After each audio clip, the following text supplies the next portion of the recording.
ನೀವು ಹಲ್ದಿ ಹೋಗೋದಕ್ಕೆ ಮಾಡಲ್ಲತ್ರಿ ನೀವು ಮಾಡಲಿಲ್ಲತ್ರಿ ಅದು ಹೇಳ್ರಿ ಹಾಂ ರೀ ಕಾರಣ ರೀ ಇದನ್ನ ಗೊತ್ತಾಗಬೇಕಲ್ರಿ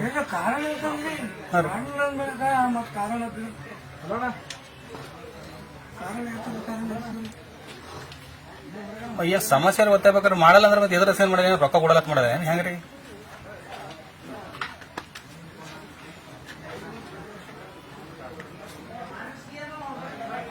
ರೀಸನ್ ಏನ್ ಹೇಳ್ರಿ ಮತ್ತೆ ಯಾರು ಬೇಡ ಅಂದ್ರೆ ನೀವೇ ಮಾಡಲ್ಲ ನಮಗ ಅಷ್ಟೇ ಮಾಡೋದ್ರಿ ಮಾಡೋದಿಲ್ಲ ಅಂದ್ಬಳಕ ಮತ್ತೆ ಯಾಕ ಏನು ಕೇಳೋದಿಲ್ಲ ಮತ್ ದುಕಾನ್ದಾರಿಗೆ ಅಲ್ದಿ ಹೋಗೋದಾಗ್ಲಿ ಅರ್ಜೆಂಟ್ ಇರ್ತಾರ ಬರ್ತೇವ್ರಿ ಮತ್ ದುಕಾನ್ಗಳು ಮತ್ ಕೇಳದ್ರಿ ಊರಾಗೆ 2-3 ದುಕಾನ್ಗಳು ನಿಮ್ಮ 3 ಮಂದಿ ಮಾಡಲ್ಲ ಮತ್ತೆ ಯಾರಿಗೆ ಕೇಳಿದ್ರೆ ಹೋಗಿ ಅದೇ ಕಾರಣ ಹೇಳ್ರಲ್ಲ ಇಂಥದ್ದು ವಿಷಯ ಮಾಡಲ್ಲಪ್ಪ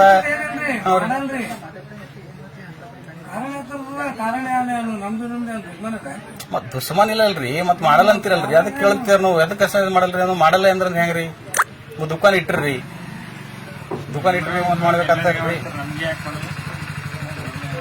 ಮೊನ್ನ ನಮ್ ಪಾರ ಸಾಲಿ ಹೋಗೋಣ ಬೈದ ಹೊಡೆದ್ರ ಸರ್ ಹೊಡೆದರತ್ರಿ ಕಟ್ಟಿಂಗ್ ನಮ್ಮ ಹುಲಿಯರಿಗೆ ಯಾರು ಮಾಡಿಲ್ರಿ ತಂದರತ್ತ ಸಾಲಿದ ಹೆಡ್ ಮಾಸ್ಟರ್ ಫೋನ್ ಹಚ್ಚಾರ ನಮಗ ಅಲ್ರಿ ನಿಮ್ ಊರಾಗ ಕಟ್ಟಿಂಗ್ ಮಾಡ್ಲತ್ತ ನೀವೇನು ಮಾತಾಡಲ್ಲ ಅಂತ ಕೇಳ್ತಾರೆ ಅದ್ರ ಬಂದ್ರಿ ಮತ್ತೇನಿಲ್ರಿ ಅವ್ರಿಲ್ಲ ನಮ್ಗೆ ಯಾವುದೇ ಕಾರಣಕ್ಕೂ ನಾವು ಕಟ್ಟಿಂಗ್ ಮಾಡೋಕ್ಕಾಗಲ್ಲ ಇಲ್ಲಿ ನಾವು ಮೊದಲಿಂದನೂ ಮಾಡಿಲ್ಲ ನೀವು ಮುತ್ತಾತನ ಕಾಲದಿಂದ ನಾವು ಮಾಡ್ಕೊಂಡು ಬಂದಿಲ್ಲ ಹಂಗಾಗಿ ನಾವು ಮಾಡಲ್ಲ ಅಂತಂದ್ರು. ಆಳಂದ ತಾಲೂಕಿನ MLA ಕಾಂಗ್ರೆಸ್ದವ್ರು BR ಪಾಟೀಲ್ ಸಾಹೇಬ್ರು ಯಾವುದೋ ಭ್ರಷ್ಟಾಚಾರದ ಬಗ್ಗೆ ಮಾತಾಡ್ತಿರ್ತೀರಿ, ಮತ್ತು ಇದ್ರ ಬಗ್ಗೆ ಮಾತಾಡ್ಬೇಕಲ್ಲ. ಪ್ರಿಯಾಂಕ್ ಖರ್ಗೆ ಸಾಹೇಬ್ರೆ ಎಲ್ಲಿದ್ದೀರಿ ನಾವು ನೋಡ್ರಿ ಕಡೆ BR ಪಾಟೀಲ್ ಹೇಳೋದಷ್ಟೇ 50-60 70 ಸಾವಿರ ವೋಟರ್ಸ್ ನಾವಿದ್ದೀವಿ, ನಮ್ಮ ಜೊತೆಗೆ ಆಟ ಆಡ್ಬೋದು. ದೇವಾಲಯಗಳಿಗೂ ಕೂಡ ಪ್ರವೇಶ ಇಲ್ಲ, ಆದರೆ ನಾವು ಯಾರು ಯುವಕರು ನಾವು ದೇವಾಲಯಗಳಿಗೆ ಹೋಗೋದಿಲ್ಲ ಸರ್. ಮೊದಲೇ ನಾವು ದೇವಾಲಯಗಳಿಗೆ ಹೋಗೋದಿಲ್ಲ, ಅದು ಬೇಕು ಆಗಿಲ್ಲ ಅಂತ ಹೇಳ್ತೀವಿ ನಾವು ಸರ್. ಅವ್ರು ಇಟ್ಕೊಂಡು ಕೊಡಲಿಕ್ಕೆ ಅವ್ರ ದೇವಸ್ಥಾನಗಳು ಅವ್ರು ಯಾಕೆ ಮಾಡಲ್ಲ ಅಂತಂದರೆ ನಾವು ಮಾಡ್ಕೊಂಡು ಜಾಗದಾಗ ಬೇರೆ ಜನ ಆ ಅಂಗಡಿಗೆ ಬರಲ್ಲ, ಲಿಂಗಾಯತರು ಬರಲ್ಲ ಅಂದ್ರೆ ನಮ್ಗೆ ಕಟಿಂಗ್ ಮಾಡ್ಕೊಂಡು ಕಡಿಮೆ ಆಗ್ತದೆ. ನಮಗೆ ಲಾಸ್ಟ್ ಟೈಮ್ ಒಂದು 6 ತಿಂಗಳ ಹಿಂದೆ ನಮಗೆ HM ಟೀಚರ್ ಫೋನ್ ಮಾಡಿದ್ರು ಸರ್ ನಿಮ್ಮ ಮಕ್ಕಳಿಗೆ ಕಟ್ಟಿಂಗ್ ಮಾಡಿಸಲ್ಲ ಅಂತ ಹೇಳ್ತಿದ್ರಿ. ನಮ್ಮ ಮಕ್ಕಳಿಗೆ ಕೇಳಿದಾಗ ಮಕ್ಕಳಿಗೆ ಏನಂತ ಹೇಳಿದ್ರೆ ಯಾಕಪ್ಪ ಕಟ್ಟಿಂಗ್ ಮಾಡ್ಕೊಂಡು ಅಂತ ಪ್ರಶ್ನೆ ಮಾಡಿದ್ದಾರೆ ಸರ್ ಮಕ್ಕಳಿಗೆ. ಸರ್ ನಾವು ಭಾನುವಾರ ದಿವಸ ಕಟ್ಟಿಂಗ್ ಮಾಡ್ಕೊಂಡು ಬರ್ತೀರಿ, ಇವಾಗ ದುಡ್ಡಿನ ಸಮಸ್ಯೆ ಇದೆ, ನಮ್ಮ ತಂದೆ ತಾಯಿ ನಮ್ಗೆ ದುಡ್ಡು ಕೊಟ್ಟಿಲ್ಲ, ದುಡ್ಡು ಕೊಟ್ಟಿದ ನಂತರ ನಾವು ಆಳಂದಕ್ಕೆ ಹೋಗ್ಬಿಟ್ಟು ಕಟ್ಟಿಂಗ್ ಮಾಡ್ಕೊಂಡು ಬರ್ತೀವಿ, ಇಲ್ಲ ತಡ್ಕಲ್ಗೆ ಹೋಗಿ ಕಟ್ಟಿಂಗ್ ಮಾಡ್ಕೊಂಡು ಬರ್ತೀವಿ ಅಂತ ಹೇಳಿದ್ರು ಸರ್ ಅವರು. ಹಂಗೆ ಹೇಳಿದಾಗ ಮಗುಗೆ ಯಾಕಪ್ಪ ಊರಲ್ಲೇ ಇದೆಯವಲ್ಲ ಕಟ್ಟಿಂಗ್ 3-4 ದುಕಾನ್ ಇದಾವೆ, ಇಲ್ಲೇ ಕಟ್ಟಿಂಗ್ ಮಾಡ್ಕೋಕೆ ನಿನಗೇನು ಪ್ರಾಬ್ಲಮ್ ಅಂತಂದಾಗ ಆ ಮಗು ಒಂದು ಉತ್ತರ ಕೊಟ್ಟಿದೆ ಟೀಚರ್ಗೆ, ಸರ್ ನಮ್ಮ ಜಾತಿಯವರಿಗೆ ಯಾವತ್ತುವರೆಗೂ ಕಟ್ಟಿಂಗ್ ಮಾಡೇ ಇಲ್ಲ ಅಂತ. ಅದು ಬೇಸ್ ಮೇಲೆ ನಾವು ನಮ್ಮ ರವಿಕಾಂತ್ ಅಂತ ಒಂದು 4 ಜನ ಯುವಕರು ಅವ್ರ ಜೊತೆ ಹೋಗಿದ್ವಿ. ಹೋಗ್ಬಿಟ್ಟು ಅಂಗಡಿಗೆ ಹೋಗ್ಬಿಟ್ಟು ಅವ್ರ ಅಂಗಡಿ ಮಾಲೀಕರಿಗೆ ನಾವು ಪ್ರಶ್ನೆ ಕೇಳಿದ್ವಿ ಸರ್. ನಾವು ಸಹಜವಾಗಿ ಹೋಗಿದ್ವು, ಕೇಳಿಬಿಟ್ಟು ಸರ್ ನಮ್ಮ ಹುಡುಗನಿಗೆ ಸೇವಿಂಗು ಮತ್ತು ಕಟ್ಟಿಂಗ್ ಮಾಡಬೇಕು ಅಂತ ಅವರು ಒಂದು ಉತ್ತರ ಕೊಟ್ಟರು ನಮಗೆ. ಸರ್ ಇವಾಗ ನಾನು ಮಾಡೋಕ್ಕಾಗಲ್ಲ ಅಂತ. ಯಾಕೆ ಅಂತ ನಾವು ಪ್ರಶ್ನೆ ಮಾಡಿದಾಗ ಅವ್ರು ಹೇಳಿದ್ರು ನಮಗೆ ಇವಾಗ ಆಳಂದ್ಗೆ ಹೋಗಬೇಕಿದೆ, ಅದ್ರ ಕಾರಣಕ್ಕೆ ನಾವು ಮಾಡಲ್ಲ ಅಂತಂದರು. ನಾವು ಅಲ್ಲಿಗೆ ಯೋಚನೆ ಮಾಡಿಬಿಟ್ಟು 2 ನಿಮಿಷ ಇವ್ರಿಗೇನು ಕ್ವಶನ್ ಮಾಡಬೇಕು ಅಂತ ಗೊತ್ತಾಗಿದ್ದೀರಾ ನಾನು ಕೇಳಿದೆ ಮತ್ತೆ, ಸರ್ ನಾವು ಇವತ್ತಾಗಿಲ್ಲ ಅಂದ್ರೆ ನಾಳೆನಾದರೂ ಬರ್ತೀವಿ, ನಾಳೆನಾದರೂ ಮಾಡ್ತೀರಾ ನೀವು ಕಟ್ಟಿಂಗು ಅಂತ ಕೇಳಿದ್ವಿ. ಇಲ್ಲ ನಾಳೆನೂ ಮಾಡಲ್ಲ ನಾನು ಅಂತಂದರು. ಯಾಕೆ ಮಾಡಲ್ಲ ಅಂತಂದ್ರಲ್ಲ ರೀಸನ್ ಬೇಕಲ್ಲ, ಅದಕ್ಕೆ ಏನಾದ್ರು ಮೂಲ ಕಾರಣ ಬೇಕಲ್ಲ. ಮಾಡಲ್ಲ ಅನ್ನೋದಕ್ಕೆ ಒಂದು ಮೂಲ ಕಾರಣ ಆದರೆ ನಮಗೂ ಸಮಾಧಾನ ಆಗುತ್ತೆ, ಇವ್ರು ಮಾಡಲ್ಲ ಇಂಥ ಕಾರಣಕ್ಕೆ ಮಾಡಲ್ಲ ಅಂತ ಅರ್ಥ ಆಗುತ್ತೆ ನಮಗೆ ಅಂತ ಹೇಳ್ಬಿಟ್ಟು ನಾವು ಅವ್ರಿಗೆ ಕೇಳಿದಾಗ ಅವರಿಲ್ಲ ನಮ್ಗೆ ಯಾವುದೇ ಕಾರಣಕ್ಕೂ ನಾವು ಕಟ್ಟಿಂಗ್ ಮಾಡೋಕ್ಕಾಗಲ್ಲ, ಇಲ್ಲಿ ನಾವು ಮೊದಲಿಂದನೂ ಮಾಡಿಲ್ಲ, ನೀವು ಮುತ್ತಾತನ ಕಾಲದಿಂದ ನಾವು ಮಾಡ್ಕೊಂಡು ಬಂದಿಲ್ಲ, ಹಂಗಾಗಿ ನಾವು ಮಾಡಲ್ಲ ಅಂತಂದರು. ಸರ್ ಅದಕ್ಕೆ ಮಾಡಲ್ಲ ಅಂದರೆ ಯಾವ ಕಾರಣದ ಹೇಳಿ, ಇಲ್ಲ ನಾನೇ ಕೇಳ್ತೀನಿ ನಿಮಗೆ, ಏನು ಜಾತಿ ತಾರತಮ್ಯದಿಂದ ಮಾಡಲ್ವೋ, ನಾವೇನು ದುಡ್ಡು ಕೊಡಲ್ಲ ಅಂತ ಮಾಡಲ್ವೋ, ಮತ್ತು ನಾವು ಹುಲಿಯರನ್ನೋ ಕಾರಣಕ್ಕಂತ ಮಾಡಲ್ವೋ ಅಂತ ನಾನು ಪ್ರಶ್ನೆ ಮಾಡಿದಾಗ ಇಲ್ಲಪ್ಪ ನನಗದು ಆಗೋದಿಲ್ಲ, ನಾನು ಅದು ಮಾಡಲ್ಲ ಅಂತ ಹೇಳಿದ ಮೇಲೆ ನೀವು ಪ್ರಶ್ನೆ ಮಾಡೋ ಅವಶ್ಯಕತೆನಿಲ್ಲ, ಇಲ್ಲಿ ಮಾತಾಡೋಕ್ಕೆ ಹೋಗ್ಬೇಡ್ರಿ ನೀವು ಅಂತ ಹೇಳಿದ್ರು ಸರ್ ನಮ್ಗೆ. ಅವ್ರು ಹೇಳಿದಾಗ ನಾವು ನೋಡಿ ಸರ್ ಇಲ್ಲಿ ಮಕ್ಕಳಿದಾವೆ, ನಮಗೆ ದೊಡ್ಡವ್ರಿಗೆ ಮಾಡಲಿಕ್ಕಂದ್ರೆ ನಾವು ಆಳಂದಕ್ಕೆ ಹೋಗ್ತೀವಿ, ತಡ್ಕಲ್ಗಾದ್ರೂ ಹೋಗ್ತೀವಿ, ಎಲ್ಲೊಂದು ಕಟ್ಟಿಂಗ್ ಮಾಡ್ಕೊಂಡು ಬರ್ತೀವಿ. ಈ ಸ್ಕೂಲ್ ಮಕ್ಕಳದಾವೆ, ಈ ಸ್ಕೂಲ್ ಮಕ್ಕಳಿಗಾದರೂ ಕಟ್ಟಿಂಗ್ ಮಾಡ್ಕೊಂತ ಅವಕಾಶ ಮಾಡಿಕೊಡಿ ಅಂತ ನಾವು ಕೇಳ್ಕೊಂಡೆ. ಅವ್ರಿಗೆ ಕೇಳಿದಾಗ ಕೂಡ ಅವರು ನಿರಾಕರಣೆ ಮಾಡಿದ್ದಾರೆ ಸರ್. ನಾವು ಮಾಡೋದಿಲ್ಲ, ಇದು ಯಾವುದಾದ್ರೂ ಯಾರೇ ಬಂದರೂ ಏನೇ ಆದರೂ ನಾನು ಮಾಡೋದಿಲ್ಲ ಅಂತ ಅವ್ರು ನೇರ ಖಂಡಿತವಾಗಿ ತಿರಸ್ಕಾರ ಮಾಡಿಬಿಟ್ಟು ನಮ್ಮನ್ನು ಕಳಿಸಿದ್ರು ಸರ್. ನಾನು ಅಲ್ಲಿಂದ ಬಂದುಬಿಟ್ಟು ನಮ್ಮ ಗ್ರಾಮಕ್ಕೆ ಬಂದೆ. ಗ್ರಾಮದಲ್ಲಿ ನಮ್ಮ ಸಹೋದರನ್ನೆಲ್ಲ ವಿಚಾರಿಸಿದೆ, ಈ ಥರ ಎಲ್ಲ ಆಗಿದೆ, ಈ ಥರ ಘಟನೆ ಎಲ್ಲ ಆಯಿತು, ಇದ್ರ ಬಗ್ಗೆ ಏನು ಮಾಡೋಣ ಅಂತ ನಾನು ನಮ್ಮ ಅಂಬೇಡ್ಕರ್ ಸೇವಾ ಸಮಿತಿ ಅಂತ ನಾವು ಒಂದು ತಾಲೂಕು ಅಧ್ಯಕ್ಷ ಅಂತ ನನಗೆ ನೇಮಕ ಮಾಡಿದ್ರು. ಅವ್ರಿಗೆ ನಾನು ಒಂದು ಬೇಸ್ ಮೇಲೆ ಒಂದು ವೀಡಿಯೋ ಕ್ಲಿಪ್ನ ನಾನು ಅವ್ರಿಗೆ ಶೇರ್ ಮಾಡಿದೆ. ನೋಡಿ ಈ ಥರ ಸಮಸ್ಯೆ ಆಗಿದೆ ನಮ್ಮ ಊರಲ್ಲಿ, ಇದು ಭಾಳ ವರ್ಷದಿಂದ ಇದೆ ಅಂತ ಹೇಳಿದಾಗ ಅವ್ನು ಅರ್ಜುನ್ ಅಂತ ನಮ್ಮ ಬ್ರದರ್ ಇದ್ದಾರೆ, ಜಿಲ್ಲಾ ಘಟಕದ ಅಧ್ಯಕ್ಷರವರು, ಅಂಬೇಡ್ಕರ್ ಸೇವಾ ಸಮಿತಿ ಇದ್ದವರು, ಅವರು ಫೇಸ್ಬುಕ್ ಅಪ್ಲೋಡ್ ಮಾಡಿದ್ರು. ಅಪ್ಲೋಡ್ ಮಾಡಿದ್ಮೇಲೆ ಇದು ತುಂಬ ವೈರಲ್ ಆಗಿ ಹೋಯಿತು, ಮತ್ತು ಇಲ್ಲಿವರೆಗೂ ರಿಚ್ ಆಗಿದೆ ಅಂತ ಹೇಳೋಕ್ಕೆ ಇಷ್ಟಪಡ್ತೀನಿ ನಾನು. ಈ ನಮ್ಮ ಕರ್ನಾಟಕ ರಾಜ್ಯದೊಳಗೆ ಕಾಂಗ್ರೆಸ್ ಸರ್ಕಾರ, ದಲಿತರ ಸರ್ಕಾರ, ಅಲ್ಪಸಂಖ್ಯಾತರ ಸರ್ಕಾರ, ಹಿಂದುಳಿದವ್ರ ಸರ್ಕಾರ, ಹಿಂದುಳಿದವ್ರ ಮುಖ್ಯಮಂತ್ರಿಗಳು, ಹಿಂದುಳಿದವ್ರದ್ದು ಏನಪ್ಪ ಅಂದ್ರೆ ಮಂತ್ರಿಗಳು, MLAಗಳು ಅಂಥೇಳಿ ಏನು ಹೇಳ್ಕೊಂಡು ತಿರುಗಾಡಕತ್ತಿದ್ದೇವಲ್ಲ, ಈ ಸರ್ಕಾರದೊಳಗೆ ನಿರಂತರವಾಗಿ ದಲಿತರ ಮ್ಯಾಗೆ ಮತ್ತು ಅಲ್ಪಸಂಖ್ಯಾತ ಈಗಲೂ ಕೂಡ ದಬ್ಬಾಳಿಕೆಗಳು ನಿರಂತರ ನೋಡೋದು ನಾವು ನೋಡ್ಕೊತಿದ್ದೀವಿ. ನಿನ್ನೆ ಮೊನ್ನೆನೇ ಇಲ್ಲಿ ಕೊಪ್ಪಳ ಡಿಸ್ಟಿಕ್ನೊಳಗೆ ನಮ್ಮ ಒಬ್ಬ ಟ್ರ್ಯಾಕ್ಟರ್ ತೊಗೊಂಡು ಹೋಗುವಂಥ ಮಾದಿ ಮಗನ ತಿಳ್ಕೊಂಡು ಅವ್ನಿಗೆ ಅಡ್ಡಿಪಡಿಸಿ ಅವ್ನು ಗುಂಡಾಗಿರಿ ಮಾಡೋದನ್ನ ನೋಡಿದ್ವಿ. ಇಲ್ಲಿ ಶಾಪುರ ತಾಲೂಕಿನೊಳಗೆ ಸುರ್ಪುರ್ ಶಾಪುರ್ ಇಲ್ಲ ಆಯ್ತು ಒಂದು ಬೆಂಗಳೂರಿನ ಲಾ ಮುಗಿಸ್ಬಂದು ಹುಡುಗಗೆ ಅಲ್ಲಿ ಬಂದು ಲೇ ಮಾದಿ ಮಗನೇ ಅಂತ ಓಪನ್ ಆಗಿ ಲಾ ಗ್ರ್ಯಾಜುಯೇಟ್ ಸ್ಟೂಡೆಂಟ್ಗೆ ಲೇ ಮಾದಿ ಮಗನೇ ಅಂತ ಮಾತಾಡೋವಂಥದ್ದು. ಇಲ್ಲಿ ಆಳಂದ ತಾಲೂಕಿನ ಇಲ್ಲೇನು ಖಾನಾಪುರದೊಳಗೆ ಬಾಬಾ ಸಾಹೇಬ್ ಅಂಬೇಡ್ಕರ್ ಫೋಟೋ ಕುರುಬ ಸಮುದಾಯ ಹಾಕಿ ಅಂತ ತಿಳ್ಕೊಂಡು ಇಡೀ ಕುರುಬ ಕಮ್ಯುನಿಟಿಗೆ ಏನಪ್ಪ ಅಂದ್ರೆ ಸೋಷಿಯಲ್ ಬೈಕಾಟ್ ಮಾಡೋದು. ಇದು ನಿರಂತರವಾಗಿ ಎಗ್ಗಿಲ್ಲದೆ ಕರ್ನಾಟಕ ರಾಜ್ಯಾದ್ಯಂತ ನಡ್ಲಿಕ್ಕತ್ತದು. ಈ ಘಟನೆಗಳು ಈ ಹಿಂದಿನ ಏನು BJP ಸರ್ಕಾರದ ಆಗಿತ್ತಂದರೆ ಎಲ್ಲ ಕಾಂಗ್ರೆಸ್ ಆದ ಎಲ್ಲರ ನೆನಪದ ಬೀದಿಗೆ ಬರ್ತಿದ್ವಿ. ಇವನ್ನ ಹೋರಾಟಗಾರ ಕೂಡ ಬೀದಿಗೆ ಬರ್ತಿದ್ವಿ. ಇದು ದಲಿತ ವಿರೋಧ ಸರ್ಕಾರದ, ಸಂವಿಧಾನ ವಿರೋಧ ಸರ್ಕಾರ, ಅಂಬೇಡ್ಕರ್ ವಿರೋಧ ಸರ್ಕಾರ. ಮತ್ತು ಕಾಂಗ್ರೆಸ್ದಾಗ ಏನಾಗ್ಲಿಕ್ಕತ್ತದಲ್ಲಿ ಆಳಂದ ತಾಲೂಕಿನ MLA ಕಾಂಗ್ರೆಸ್ದವ್ರು BR ಪಾಟೀಲ್ ಸಾಹೇಬರು ಯಾವುದೋ ಭ್ರಷ್ಟಾಚಾರದ ಬಗ್ಗೆ ಮಾತಾಡ್ತಿರ್ತೀರಿ, ಮತ್ತು ಇದ್ರ ಬಗ್ಗೆ ಮಾತಾಡಬೇಕಲ್ಲ. ಭಾಳ ದೊಡ್ಡ ಸೋಷಿಯಲ್ ಇದು ಎನಿಮಿ, ಇದು ಸಾಮಾಜಿಕ ಕೆಟ್ಟ ಪದ್ಧತಿ ವಿರುದ್ಧ ಮಾತಾಡ್ಬೇಕು. BR ಪಾಟೀಲ್ ಸಮಾಜವಾದ ಬಗ್ಗೆ ಮಾತಾಡ್ತೀರಿ, ಲೋಯರ್ ಬಗ್ಗೆ ಮಾತಾಡ್ತಿರ್ತೀರಿ, ಸಂವಿಧಾನದ ಬಗ್ಗೆ ಮಾತಾಡ್ತೀರಿ, ಬಸವಣ್ಣನ ಬಗ್ಗೆ ಮಾತಾಡ್ತಿರ್ತೀರಿ. ನಿಮ್ಮ ತಾಲೂಕಿನೊಳಗೆ ನಿಮ್ಮ ಮತಕ್ಷೇತ್ರದೊಳಗೆ ದಲಿತರ ಪರಿಸ್ಥಿತಿ ಕಟ್ಟಿಂಗ್ ಮಾಡಲ್ಲ ಅಂದರೆ ಅರ್ಥ ಏನದ್ರಾಗ? ಇದ್ರ ಬಗ್ಗೆ ಏನು ಆ್ಯಕ್ಷನ್ ತೊಗೊತಾರೆ BR ಪಾಟೀಲ್ ಸಾಹೇಬರು? ನಿಮ್ಮ ತಾಲೂಕಿನ ತಹಶೀಲ್ದಾರ್ ಕೂಡ ಇನ್ನೂ ತನಕ ಇಲ್ಲಿ ಬಂದಿಲ್ಲ. ಇಲ್ಲಿ ತನಕ ಈ ಊರಿಗೆ ಬರಬೇಕಾದ್ರೆ ಬಂದಿಲ್ಲ. ನಿಮ್ಮ BR ಪಾಟೀಲ್ ಸಾಹೇಬರು ಸಮಾಜ ಕಲ್ಯಾಣ ಅಸಿಸ್ಟೆಂಟ್ ಡೈರೆಕ್ಟರ್ ಬಂದಿಲ್ಲ ಇಲ್ಲಿಗೆ. ಏನು ನಡೆದಿಲ್ಲ ತಾಲೂಕಿನೊಳಗೆ? ಯಾರು ಹೇಳೋರು ಕೇಳೋ ಯಾರಲ್ಲಿ ನಿಮಗಲ್ಲಿ? ಯಾವ ಊರಿಗೆ ಹೋಗಿರಿ BR ಪಾಟೀಲ್ ಸಾಹೇಬ್ರೆ? ಅದಕ್ಕೆ ನಾವು ಇಲ್ಲಿ ಬಂದಿದ್ದೀವಿ, ನಾವು ಯುನೈಟ್ ಇದ್ದೀವಿ. ದಲಿತರು ಯಾರು ಕಮ್ಜೋರ್ ಅಂತ ತಿಳ್ಕೊಬೇಡ್ರಿ. ನಾವು ತಾಲೂಕಿನ 50-60 ಸಾವಿರ ಜನ ಇದ್ದೀವಿ. ನಮ್ಗೆ ಗೊತ್ತದ ಯಾವ ಥರ ಬಾಯಾಗ ಮಣ್ಣು ಪಾಲಿಟಿಷನ್ ಯಾವ ಥರ ಬಾಯಾಗ ಮಣ್ಣು ಹಾಕೋ ಮತ್ತು ಯಾವ ಥರ ಮೆರೆಸ್ಬೇಕಂತ ಹೇಳಿಕೆ ನಮ್ಮ ಸಂಗಟ ಆಟ ಆಡಬೇಡ್ರಿ. ದಲಿತರಿಗೆ ಈ ಥರ ಅನ್ಯಾಯ ಆಗ್ಲಾರ ನೋಡ್ಕೊಂಬಿಡ್ರಿ ನೀವು. ಯಾರು ಅವ್ರಿಗೆ ಈ ಥರದ ಅವರು ಕಟ್ಟಿಂಗ್ ಮಾಡ್ತಿರೋದಲ್ಲ ಗರೀಬರಂತ ಬಡವರು ಅಂತ ಹೇಳ್ತಾರೆ. ಇವರಿಗೆ ನೀವು ದಲಿತರಿಗೆ ಯಾರು ಹೊಲಮಾದ್ರಿಗೆ ಬಂದಾಗ ಕಟ್ಟಿಂಗ್ ಮಾಡುವಂತ ಹೇಳುವಂಥ ಶಕ್ತಿ ಯಾವುದು? ಅದ್ರ ಬಗ್ಗೆ ಎನ್ಕ್ವೈರಿ SP and DC ಮಾಡಬೇಕು. ಅದು BR ಪಾಟೀಲ್ ಸ್ವತಃ ಊರಿಗೆ ಬರಬೇಕು.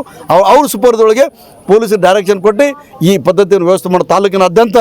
ಆಮ್ಯಾಗ ತಹಸೀಲ್ದಾರ್ ಮುಖಾಂತರ ಎಲ್ಲ ಕಡೆ ಸರ್ಕ್ಯುಲರ್ ಪಾಸ್ ಮಾಡಿಸ್ಬೇಕು. ಪಂಚಾಯತ್ಗಳು ಸರ್ಕ್ಯುಲರ್ ಪಾಸ್ ಮಾಡಬೇಕು. ಯಾವುದೇ ಊರೊಳಗೆ ಹೋಟೆಲ್ ಆಗಲಿ, ಅಂಗಡಿ ಆಗಲಿ, ಕಟ್ಟಿಂಗ್ ಆಗಲಿ ಯಾವುದಕ್ಕೆ ದಲಿತರ ಜಾತಿ ತಾರತಮ್ಯ, ಲಿಂಗ ತಾರತಮ್ಯ, ಧರ್ಮ ತಾರತಮ್ಯ ಮಾಡುವಂತಿಲ್ಲ ಅಂತ ಮಾಡಿದ್ರೆ ಲೈಸೆನ್ಸ್ ಅಂತ ಬಿಟ್ಟು ಜೈಲಿ ಹಾಕ್ತಂತ ಸರ್ಕ್ಯುಲರ್ ಪಾಸ್ ಮಾಡಬೇಕು. ಇದು BR ಪಾಟೀಲ್ ಸಹ ಮಾಡಬೇಕು. ನೀವು ಯಾವಾಗ ಬೆಂಗಳೂರು ಬರ್ತೀರಿ ಗುಲ್ಬರ್ಗ ಆಳಂದಕ್ಕೆ ಇಮಿಡಿಯೇಟ್ ಆಗಿ ಕಿಡ್ನಿ ಸುಲ್ತಾನ್ ಬರಬೇಕು. ಇಲ್ಲಿ ಪರಿಸ್ಥಿತಿ ನೋಡಬೇಕು, ಪೊಲೀಸರು ಡೈರೆಕ್ಷನ್ ಕೊಡಬೇಕು. ಪ್ರಿಯಾಂಕ್ ಖರ್ಗೆ ಸಾಹೇಬ್ರೆ ಎಲ್ಲಿದ್ದೀರಿ ನೀವು? ನೋಡ್ರಿ ಕಡೆ ನಿಮ್ಮ ಇನ್ಚಾರ್ಜ್ ಮಿನಿಟ್ ನಿಮ್ಮ ಜಿಲ್ಲೆ ಒಳಗೆ ಈ ಥರದ ಅಮಾನವೀಯ ಘಟನೆಗಳು ನಡೆದದ. ಇದ್ರ ಬಗ್ಗೆ ಸ್ಟ್ರಿಂಜೆಂಟ್ ಆ್ಯಕ್ಷನ್ ತೊಗೊಳಕ್ಕೆ ನೀವುಗಳೇನಪ್ಪ ಅಂದ್ರೆ ಸಂಬಂಧಪಟ್ಟರಿಗೆ ಆದೇಶ ಮಾಡಬೇಕು. ಅಂದಾಗ ಮಾತ್ರ ನೀವು ಸಮಾಜಕ್ಕೆ ನಮ್ಮ ನಾಯಕರಂತ ಒಪ್ಕೊಳ್ಳೋ ಸಾಧ್ಯತೆ ಇಲ್ಲ. ಮುಂದಿನ ದಿನಗಳು ನಿಮಗೂ ಕೂಡ ಕಷ್ಟ ಆಗ್ತದೆ, ಇನ್ಕ್ಲೂಡಿಂಗ್ BR ಪಾಟೀಲ್ ಹೇಳೋದಷ್ಟೇ 50-60 70 ಸಾವಿರ ವೋಟರ್ಸ್ ನಾವಿದ್ದೀವಿ. ನಮ್ಮ ಜೊತೆ ಆಟ ಆಡ್ಬಿಡ್ಬೇಕು. ಕಲಬುರಗಿ ಜಿಲ್ಲೆ ಆಳಂದ ತಾಲೂಕಿನ ಕಿಂಡಿ ಸುಲ್ತಾನದಿಂದ ನಾನು ಮಲ್ಲಿಕಾರ್ಜುನ ಶೃಂಗೇರಿ ಅಂತ ಮಾತನಾಡ್ತಕ್ಕಂಥದ್ದು. ಸೊ ಏನಂತಂದರೆ, ಭಾರತಕ್ಕೆ ಸ್ವಾತಂತ್ರ್ಯ ಬಂದರೂ ಕೂಡ ಅಸ್ಪೃಶ್ಯರಿಗೆ ನಾನು ಸ್ವಾತಂತ್ರ್ಯ ಬಂದಿಲ್ಲ ಅಂತ ಹೇಳ್ತಾ ಇರ್ತೀನಿ. ಯಾಕೆ ಅಂತಂದರೆ, ಸಂವಿಧಾನ ಜಾರಿಗೆ ಆದರೂ ಕೂಡ ಇನ್ನೂ ಅಸ್ಪೃಶ್ಯತೆ ಅಂತಕ್ಕಂಥದ್ದು ಜೀವಂತವಾಗಿರ್ತಕ್ಕಂಥದ್ದಕ್ಕೆ ನಮ್ಮೂರೇ ಒಂದು ಸಾಕ್ಷಿ ಅಂತ ಹೇಳ್ಬೋದು. ಸೊ ನಿನ್ನೆ ಏನಾಯ್ತು ಅಂತಂದರೆ, ನಮ್ಮೂರಲ್ಲಿ ಶಾಲಾ ವಿದ್ಯಾರ್ಥಿಗಳಿಗೆ ಮೇಷ್ಟ್ರು ಹೊರಗಾಗ್ತಾರೆ, ಕಟ್ಟಿಂಗ್ ಮಾಡ್ಕೊಂಬರ್ರಿ ಅಂತಂದೆ. ಸೊ ಆ ಹುಡುಗರು ಸಣ್ಣ ಮಕ್ಕಳು ಕಟ್ಟಿಂಗ್ ಶಾಪಿಗೆ ಹೋದಾಗ ಸೊ ಅವರು ನಾನು ನಿಮ್ಮ ಹುಡುಗರಿಗೆ ಕಟ್ಟಿಂಗ್ ಮಾಡಲ್ಲ ಅಂತ ನೇರವಾಗಿ ಬಹಿಷ್ಕಾರ ಮಾಡ್ತಾರೆ. ಸೊ ಆ ಒಂದು ಘಟನೆಗೆ ಸಂಬಂಧಿಸಿದಂತೆ ನಮ್ಮಲ್ಲಿರ್ತಕ್ಕಂಥ ಪ್ರಜ್ಞಾವಂತ ಯುವಕರು ಹೋದಾಗ ಅವರು ಕೂಡ ನೇರವಾಗಿ ಹೇಳ್ತಾರೆ, ಸೊ ನಾನು ಕಟ್ಟಿಂಗ್ ಮಾಡೋದಿಲ್ಲ ನಿಮಗೆ. ಯಾಕಂತ ಕಾರಣ ಕೇಳಿದಾಗ ಕಾರಣ ನಾ ಹೇಳೋದಿಲ್ಲ, ಕಟ್ಟಿಂಗ್ ಮಾಡೋದಿಲ್ಲ.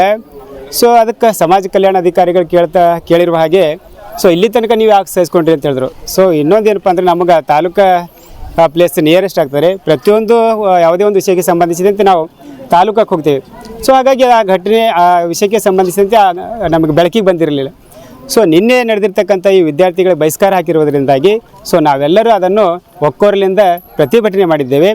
ಸೊ ಅದಕ್ಕೆ ಇಲ್ಲಿ ತಾಲೂಕು ಅಧಿಕಾರಿಗಳು ಯಾರೂ ಕೂಡ ಭೇಟಿ ಕೊಟ್ಟಿಲ್ಲ. ಸೊ ಏನಾಗ್ತಾ ಇದೆ ಅಂತಂದರೆ, ಸುಮ್ಮನೆ ಅಟ್ರಾಸಿಟಿ ಕೇಸ್ ಆಗಿದೆ. ಅಟ್ರಾಸಿಟಿ ಕೇಸು ಕೂಡ ಪರಿಣಾಮಕಾರಿಯಾಗಿ ಮಾಡಿಲ್ಲರಿ. ಸೊ ಯಾವ ಕಲಂ ಅಳವಡಿಸಬೇಕು ಅದಕ್ಕೆ ಅಳವಡಿಸಿಲ್ಲ. ಸೊ ಅದಕ್ಕೆ ಏನು ಮಾಡ್ತಾಯಿದ್ರು ಅಂತಂದರೆ, ಸಮಾಜ ಕಲ್ಯಾಣ ಅಧಿಕಾರಿಗಳು ಇವತ್ತು ಬಂದಿದ್ದಾರೆ, ತಹಸೀಲ್ದಾರ್ ತಡವಾಗಿ ಬಂದಾರ್ರಿ, JD ಬರಬೇಕಾಗಿತ್ತು ಬಂದಿಲ್ಲ, ಯಾವುದೇ ರಾಜಕೀಯ ವ್ಯಕ್ತಿಗಳಿಲ್ಲಿ ಬಂದಿಲ್ಲ. ಸೊ ಒಂದೇ ಮಾತು ರಾಜಕೀಯ ವ್ಯಕ್ತಿಗಳು ಬಂದು ಸಂಧಾನ ಮಾಡಿ ಅವನಿಗೆ ಹೇಳಬೇಕಾಗಿತ್ತು ಕಟಿಂಗ್ ಮಾಡಪ್ಪ ಇದು ಯಾಕಂದ್ರೆ ಸಾರ್ವಜನಿಕ ಅಂಗಡಿಗಳು ಅಂದ ಬಳಿಕ ಯಾರಿಗೂ ಕೂಡ ಭೇದ ಭಾವ ಮಾಡಪ್ಲೇ ಇಲ್ಲ. ಇವತ್ತು ಯಾವುದೇ ಸರ್ಕಾರ ಇದ್ದರೂ ಕೂಡ ಇದು ಸಂವಿಧಾನ ನಿಜವಾಗಿಯೂ ಜಾರಿಗೆ ಬಂದಿಲ್ಲ ಅಂತಕ್ಕಂಥದ್ದು ನನ್ನ ಅಭಿಪ್ರಾಯ ಸರ್. ದೇವಾಲಯಗಳಿಗೂ ಕೂಡ ಪ್ರವೇಶ ಇಲ್ಲ, ಆದರೆ ನಾವು ಯಾರು ಯುವಕರು ನಾವು ದೇವಾಲಯಗಳಿಗೆ ಹೋಗೋದಿಲ್ಲ ಸರ್. ಮೊದಲೇ ನಾವು ದೇವಾಲಯಗಳಿಗೆ ಹೋಗೋದಿಲ್ಲ, ಅದು ಬೇಕು ಆಗಿಲ್ಲ ಅಂತ ಹೇಳ್ತೀವಿ ನಾವು ಸರ್. ಅವ್ರು ಇಟ್ಕೊಂಡು ಕೊಡಲಿಕ್ಕೆ ಅವ್ರ ದೇವಸ್ಥಾನಗಳು ಸಾರ್ವಜನಿಕ ಸ್ಥಳಗಳಿಗೆ ಎಲ್ಲ ಕಡೆ ಅವಕಾಶ ಇದೆ ರೀ, ಆದರೆ ಕಟಿಂಗಿಗೆ ಮಾತ್ರ ಅವಕಾಶ ಇದ್ದಿಲ್ಲ ಸರ್. ಊರಲ್ಲಿರ್ತಕ್ಕಂಥ ಎಲ್ಲ ಕಟಿಂಗ್ ಶಾಪ್ಗಳಿಗೆ ನಮಗೆ ಮುಕ್ತವಾಗಿರ್ತಕ್ಕಂಥ ಅವಕಾಶ ಕೊಡಬೇಕು. ಇನ್ನೊಂದು ವಿಷಯ ಏನು ಹೇಳಬೇಕಂತಂದರೆ ಸರ್, ನಮ್ಮೂರಲ್ಲಿರ್ತಕ್ಕಂಥ ಕ್ಷೌರಿಕ ಅಂಗಡಿಯವ್ರು ಏನು ಮಾಡಿದ್ದಾರೆ ಅಂತಂದರೆ ಪೊಲೀಸ್ ಅಧಿಕಾರಿಗಳು ಬಂದಾಗ ಅವರ ಸಮ್ಮುಖದಲ್ಲಿ ಮಾತ್ರ ಕಟಿಂಗ್ ಮಾಡಿದ್ದಾರೆ. ಸೊ ಅವ್ರ ಸಮ್ಮುಖದಲ್ಲಿ ಕಟಿಂಗ್ ಮಾಡಿದ ನಂತರ DYSP ಸರ್ ಅವರು ಆ ಕಟಿಂಗ್ ದುಕಾನ್ಗೆ ಭೇಟಿ ಕೊಟ್ಟಾಗ ಅವ್ರ ಎದುರುಗಡೆನೇ ಕೈ ಕಟ್ಕೊಂಡು ನಿಂತು ನಾನು ಅನಾರೋಗ್ಯಕ್ಕೊಳಗಾಗಿನಿ, ನಾನು ಇವಾಗ ಕಟಿಂಗ್ ಮಾಡೋದಿಲ್ಲ, ಎಷ್ಟೇ ಅವ್ರಿಗೆ ಯಾವುದೇ ಒಂದು ಭಯ ಇರಲಾರ್ದೆ DYSP ಸರ್ ಎದುರೇ ಭಯ ಇರಲಾರ್ದೆ ಅವ್ರ ಮುಂದೆ ನಿಂತ್ಕೊಂಡೆ ನಾನು ಕಟಿಂಗ್ ಮಾಡಲ್ಲ ಅನ್ನೋ ಥರ ಅನಾರೋಗ್ಯಕ್ಕೊಳಗಾಗಿದ್ದೀನಿ ಅಂತಾರೆ ಅಂತಕ್ಕಂಥ ನಾಟಕ ಮಾಡ್ರೆ. ಸೊ ನಾ ಏನು ಹೇಳ್ತಾ ಇದ್ದೀನಿ ಅಂತಂದರೆ ಇವತ್ತು ಪೊಲೀಸ್ ಅಧಿಕಾರಿಗಳಿಗೆ ಅವ್ರು ಹೆದರ್ತಾ ಇಲ್ಲ ಅಂದಾಗ ನಮ್ಗೆ ಅಸ್ಪೃಶ್ಯರಿಗೆ ಯಾವ ಥರ ನಮಗೆ ಅವಕಾಶ ಕೊಡ್ತಾರೆ, ಕಟಿಂಗ್ ಮಾಡ್ತಾರೆ ಅಂತಕ್ಕಂಥದ್ದು ನನ್ನ ಮುಂದಿನ ಯೋಚನೆ. ನಮ್ಮ ಸಪ್ರೇಟಾಗಿ ನಮಗೆ ಕ್ಷೌರ ಒಂದು ಅಂಗಡಿ ಮಾಡಿಕೊಡ್ತೀನಿ ಅಂತ ಹೇಳಿದ್ರು. ನಮ್ಗೆ ಅದು ಇಷ್ಟ ಇಲ್ಲ. ನಾವು ಅವ್ರ ಜೊತೆ ಸೇರಿಕೊಂಡೇ ಅವರಲ್ಲೇ ಅವ್ರ ಕಡೆಯಿಂದ ಕಟಿಂಗ್ ಮಾಡ್ಕೋಬೇಕು, ನಾವು ಅವರೇ ಕ್ಷೌರ ಮಾಡ್ಬೇಕು. ನಮ್ಗೆ ಆ ಥರ ನಮಗೆ ಸಪ್ರೇಟಾಗಿ ಮಾಡಿಕೊಟ್ರೆ ಇಲ್ಲಿ ಆ ಲಿಂಗಾಯತ ಜನರಿಗೆ ಒಂದು ಸಪೋರ್ಟ್, ನಮ್ಮದು ಅವ್ರದ್ದು ಏನೋ ವ್ಯತ್ಯಾಸ ಅನ್ನೋದು ಗೊತ್ತಾಗಲ್ಲ. ನಾವು ಕಡೆಗೆ ಅವ್ರ ಕಡೆಗೆ ಬೇರೆ ಬೇರೆನೇ ಆಗ್ತದೆ. ಅದಕ್ಕೆ ಅವ್ರು ನಾವು ಸೇರಿ ಎಲ್ಲರೂ ಸಹಬಾಳ್ವೆಯಿಂದ ಬಾಳಬೇಕು ಅಂತಾರೆ. ನಾವು ಕ್ಷೌರ ಅವ್ರ ಕಡೆಯಿಂದ ಮಾಡ್ಕೋಬೇಕು. ಕ್ಷೌರನ ಅವ್ರ ಕಡೆ ಮಾಡ್ಬೇಕಂದ್ರೆ ಅವ್ರ ಆ ಅಂಗಡಿ ಕಡೆಯಿಂದನೇ ನಾವು ಕ್ಷೌರ ಮಾಡ್ಕೋಬೇಕು. ಅವರೇ ಮಾಡ್ಬೇಕು. ಅವ್ರ ಲಿಂಗಾಯತರು ಅವರೇ ಮಾಡಬೇಕು, ನಮ್ಮ ದಲಿತರು ಕೂಡ ಅವರೇ ಮಾಡಬೇಕು. ಅವ್ರ ಮಾದಿಗರು, ಹೊಲೆಯವರು, ಮಾದ್ರು, ಡೋರು ಯಾರೇ ಆದ್ರು ಲಿಂಗಾಯತರು, ನಮ್ಮನವರು ಯಾರಿಗೂ ಕೂಡ ಅವರೇ ಮಾಡ್ಬೇಕು ಕ್ಷೌರ ಅಂತ ನನ್ನ ಅನಿಸಿಕೆ. ಅವ್ರು ಯಾಕೆ ಮಾಡಲ್ಲ ಅಂತಂದರೆ ನಾವು ಮಾಡ್ಕೊಂಡು ಜಾಗದಾಗ ಬೇರೆ ಜನ ಆ ಅಂಗಡಿಗೆ ಬರಲ್ಲ, ಲಿಂಗಾಯತರು ಬರಲ್ಲ ಅಂದ್ರೆ ನಮ್ಗೆ ಕಟಿಂಗ್ ಮಾಡ್ಕೊಂಡು ಕಡಿಮೆ ಆಗ್ತದೆ, ಬೇರೆ ಅಂಗಡಿಗೆ ಹೋಗ್ತಾರೆ ಅವರು. ಆ ಕಾರಣಕ್ಕೋಸ್ಕರ ನಾವು ಮಾಡಲ್ಲ ಅಂತ ಅವ್ರು ಅಂತಾರೆ. ಅವ್ರಿಗೆ ಬೇರೊಬ್ಬರು ನೀವು ಹೊಲೆಯರು ಕಟಿಂಗ್ ಮಾಡಿದ್ರೆ ನಾವು ಬರಲ್ಲ ಅಂತ ಲಿಂಗಾಯತರು ಹೇಳ್ತಾರಂತ.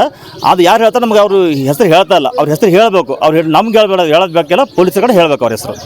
ಮೊದಲೆಲ್ಲ ನಾವು ಬರೀ ಲಿಂಗಾಯತರಿಗೆ ಅಷ್ಟೇ ಮಾಡ್ತಿದ್ರು, ಮಾದಿರಿಗೂ ಮಾಡಲಿಲ್ಲ, ನಮ್ಮ ಹೊಲೆಯರಿಗೂ ಯಾರಿಗೂ ಕಟಿಂಗ್ ಮಾಡಲಿಲ್ಲ. ಉಳಿದ ಎಲ್ಲ ಜನರಿಗೆ ಮಾಡ್ತಾರೆ. ಸಂಘರಿಗೆ ಮಾಡ್ತಾರೆ, ಮುಸ್ಲಿಮರಿಗೆ ಮಾಡ್ತಾರೆ, ಲಂಬಣರಿಗೆ ಮಾಡ್ತಾರೆ, ಎಲ್ಲರಿಗೂ ಮಾಡ್ತಾರೆ. ಅದು ನಮ್ಗೆ ಹೊಲೆಯರಿಗೆ ಮಾದರಿಗೆ ಕಟಿಂಗ್ ಮಾಡಲ್ಲ ಅವರು. ಅದಕ್ಕಾಗಿ ನಮ್ಮ ಹೊಲೆಯರಿಗೆ ಮಾದರಿ ಕಟಿಂಗ್ ಅವರೇ ಮಾಡ್ಬೇಕು. ಮತ್ತು ಬೇರೆ ಕಡೆಯಿಂದ ಬೇರೆ ಕಡೆಯಿಂದ ಅವ್ರಿಗೆ ಹಡಪದವ್ರಿಗೆ ಕರ್ಸ್ಕೊಂಡು, ಸವಿತ ಸಮಾಜದವ್ರಿಗೆ ಕರ್ಸ್ಕೊಂಡು ಒಂದು ಅಂಗಡಿ ಇಡಿಸಿ ಮಾಡಿಸ್ತೀನಿ ಅಂತಂದ್ರೆ ನಮಗೆ ಇಷ್ಟ ಇಲ್ಲ. ಅವ್ರ ಕಡೆಯಿಂದ ಕಟಿಂಗ್ ಮಾಡಿಸ್ಕೋಬೇಕು ನಮ್ಮ ಮನಸ್ಸಿಗೆ. ನಾವು ರೀ ಮಕ್ಕಳಿಗೆ ಹೊಟ್ಟೆ ಕಟಿಂಗ್ ಮಾಡೋಕ್ಕೆ ನಮ್ಮ ಜಾತಿಗೆ ಕಟಿಂಗ್ ಮಾಡಲ್ಲೇ ಅಂತಾರೆ ಹೊಟ್ಟೆ ರೀ. ಎಲ್ಲ ಜಾತಿ ಅಂದ್ರೆ ಒಂದೇ ಅಲ್ರಿ, ಎಲ್ಲ ಮಕ್ಕಳಿಗೆ ಒಂದೇ ಥರ ನೋಡ್ಕೋಬೇಕ್ರಿ. ಎಲ್ಲ ಅಂದ್ರೆ ಒಂದೇ ಇದು ರೀ, ಎಲ್ಲರೂ ಒಗ್ಗಟ್ಟಾಗಿ ಒಂದೇ ಥರ ನಡಿಬೇಕ್ರಿ. ಎಲ್ಲರಿಗೆ ಕಟಿಂಗ್ ಮಾಡ್ಬೇಕ್ರಿ. ಈಗ ಆಳಂದಕ್ಕೆ ಹೋಗ್ತೇವ್ರಿ, ಆಳಂದಾಗ ಎಲ್ಲರಿಗೆ ಮಾಡ್ತಾರಲ್ರಿ, ಎಲ್ಲ ಜಾತಿಗೆ ಮಾಡ್ತಾರಲ್ರಿ. ನಮ್ಮ ಜಾತಿಗೆ ತಳಗಿಡೋದು ಆ ಜಾತಿ ಈ ಜಾತಿ ಅನ್ನೋದ್ರಿ. ಎಲ್ಲ ಜಾತಿ ಅಂದ್ರೆ ಗೊತ್ತಾಗ್ತದ್ರಿ ಅಲ್ಲಿ ಆಳಂದಕ್ಕೆ ಹೋದಾಗ ರೀ. ಈಗ ಮಾಡ್ಬೇಕಿಲ್ರಿ, ಇಲ್ಲಿ ಭೀ ಹೋದಾಗ ಮಕ್ಕಳಿಗೆ ಸರ್ಗಳು ಹೊಡಿತಾರತ್ರಿ, ಯಾಕೆ ಕಟಿಂಗ್ ಮಾಡ್ಕೊಂಬಂದಿಲ್ಲ ಇಲ್ರಿ, ನಮ್ಮ ಮಮ್ಮಿರು ಇಲ್ರಿ ನಾವು ಮಾಡ್ಕೊಂಬಂದಿಲ್ರಿ, ಆಳಂದಕ್ಕೆ ಹೋಗೋದಾಗಿಲ್ರಿ ನಮಗೆ, ಅದ್ರ ಸಲಕ್ಕೆ ಮಾಡ್ಕೊಂಬಂದಿಲ್ರಿ. ನಿಮ್ಮ ಊರಾಗೆ ಕಟಿಂಗ್ ದುಕಾನ್ ಇಟ್ಟು ಆಳಂದಕ್ಕೆ ಯಾಕೆ ಹೋಗ್ತೀರಿ ಅಂತೇಳಿ ಹೊಡಿತಾರತ್ರಿ ಸರ್ಗಳು. ಕಟ್ಟಿಂಗೇ ಮಾಡಲ್ರಿ ನಮ್ಮ ಬಲ್ಲಿ ಬಂದಾನ ಹಿಡಿದು. ಸಣ್ಣ ಮಕ್ಕಳು ಇರ್ತದೆ, ಯಾರಿಗೆ ಹೋಗೋದಾಗ್ತದ, ನೋವು ನಡಿಗೆ ಬಂದು ಹಿಡ್ದು ಮಾಡಲ್ಲಾಗ್ಯಾರ ಇವರು.